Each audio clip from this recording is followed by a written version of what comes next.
তুমি সবসময় যারা ভালো রেজাল্ট করে তাদের সাথে তুলনা দাও কেন? যারা খারাপ রেজাল্ট করে তাদের সাথে তুলনা দিতে পারো না? মা মা আমার রেজাল্ট দিছে, রেজাল্ট জেনে আসুক তারপরে ফোন দিয়ে জানাবানি কি পাইছে। আচ্ছা কি পাইছস? জিপিএ 4.3 ছিল, ভালো রেজাল্ট করছে না? তোর বড় চাচার ছেলে গোল্ডেন এ প্লাস পাইছে, তোর ফুফুতো বোন এ প্লাস পাইছে, তোর সেদো চাচার ছেলে গোল্ডেন এ প্লাস পাইছে, আর তুই? আমি এখন সবার সামনে মুখ দেখাবো কি করে? আমার মান সম্মান সব তুই নষ্ট করে দিলি।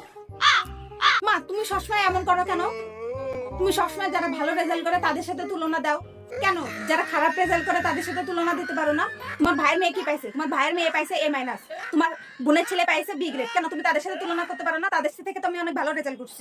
আমার বাপের বাড়ির মানুষের সাথে তোদের এত শত্রুতা কিসের রে? তোদের বংশের কিসের শত্রুতা এত?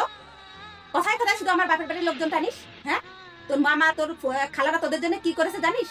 তোর ফপুরা তোর চাচারা তো একবার তাকায় দেখিনি তোরা যখন হইছিস। সব তোদের সবাইরে মানুষ করেছে আমার বোনেরা, আমার ভাইরা। এখন আইসে সব চাচা চাচা করতেছে, কুবু কুবু করতেছে। আচ্ছা বাদ দাও না মা, তুমি না বলছিলে আমি ভালো রেজাল্ট করলে আমাকে একটা মোবাইল কিনে দিবা? হ্যাঁ দেবো তো, ফোন কিনে দেবো না? শ্বশুর বাড়ি গিয়ে ফোন কিনে